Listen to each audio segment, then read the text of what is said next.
Good morning and welcome to Puget Sound Draperies. My name is Terry Horton and I'm a one-person wholesale and retail workroom. Today I'm going to be showing you how to build fabric troughs on your work table. I've got them on both sides of my tables, and the purpose of that is when you're working on multiple width draperies or valances, you can pull your fabric across the table and it has some place to rest as opposed to falling on the floor. So let me show you what supplies are involved. We're going to go right over to this table here. And in order to put this together, I've just used simple things that I have. Just as you can make a drapery panel 12 different ways, you can also put this together 12 different ways. Some of the supplies I'm going to be using today is a ruler that I'm just going to use as a spacer. I've got 1x2 boards. In this case, to make the trough on both ends of the table, I need 5 4-foot 1x2s. One of the 1x2s I'm going to split in half lengthwise. I'm also going to be using some 1x4s. In my case, I need 2 4-foot 1x4s. And then for the sides of the table, since I have a 12-foot long table, I need two 12-foot 1x4s. You're also going to need your stapler.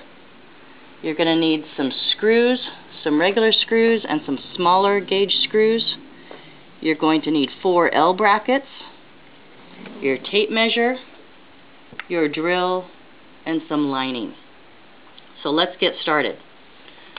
First of all, I have cut one of my 1x2s in half lengthwise. Now let's measure the end of my table. Now my table, I'm going to be mounting it on the side of my table. If your table's not built like this, you could mount it to the bottom of your table. So you can adapt this any way that works for you. The first thing I'll be doing is measuring all the way across so that I know how long to cut my boards. My table measures 48 inches.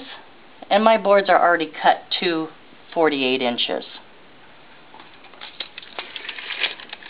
So we're going to go ahead and take our first 1x2 that we've already cut in half lengthwise, and we're going to butt it right up against the top of the table here.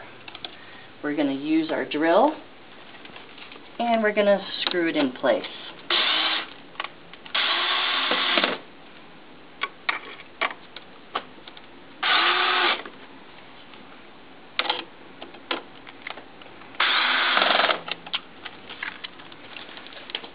Get way over here on the end. There we go. Second thing we're going to do is take another 1x2, and what we're doing is we're trying to build a channel so that the arms from our trough will slide right in there. So I'm going to go ahead and take a 1x2, stick it in there. I'm going to take my ruler for a spacer. I'm going to put that right in between those two pieces. So I'll line up the edges right here. I've got my spacer in place, and what that's going to do is it's going to allow the arm to be able to move back and forth easily. So I'm going to go ahead and secure this bottom piece.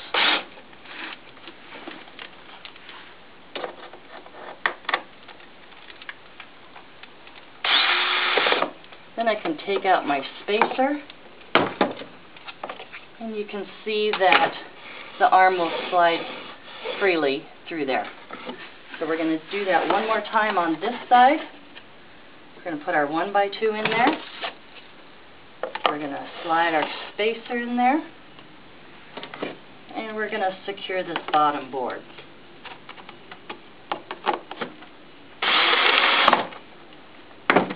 Good. We can take our spacer out. And we've got our channel built right here for the arms.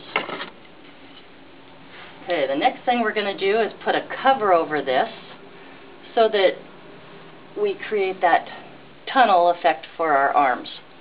This is where we've got the 1x4. We've cut it 48 inches so that it fits right over the top. We're going to line that up with the top of our table up here. I'm going to stick in one of these arms just for a spacer right there. And we'll go ahead and secure the board.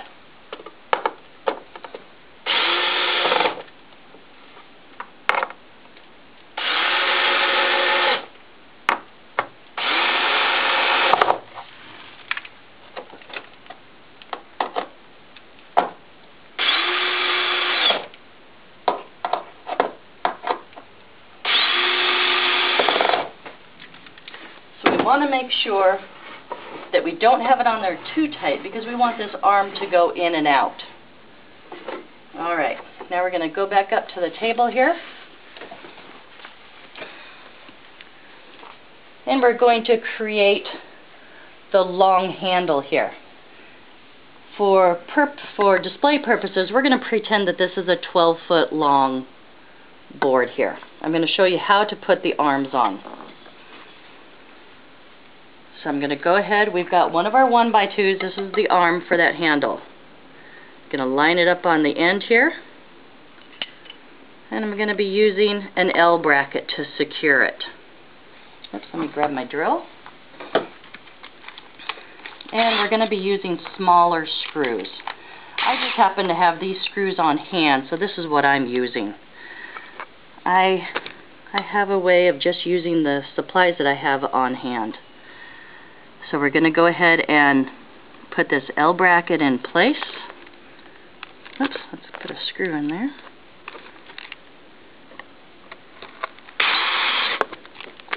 And we're going to go ahead and put another screw in.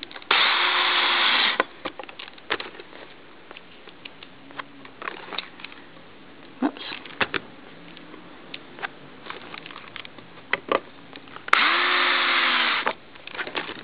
And one more, because that's where all the pressure is on this handle here.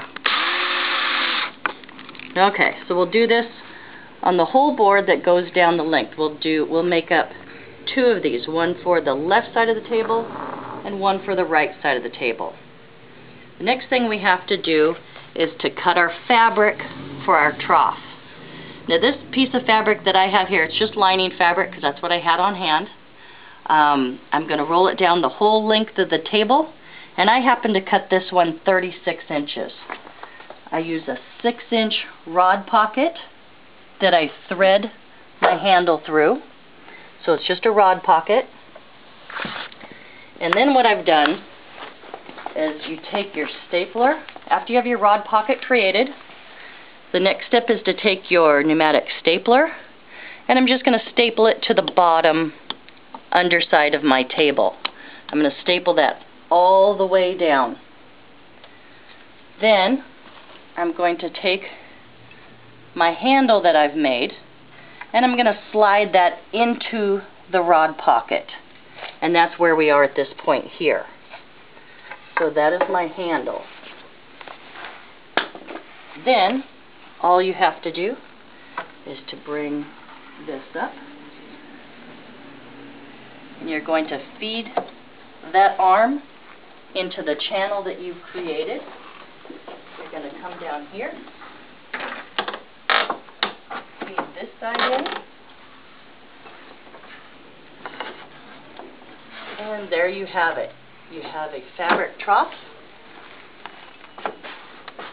and now you have a place to store your fabric when you're doing multiple widths.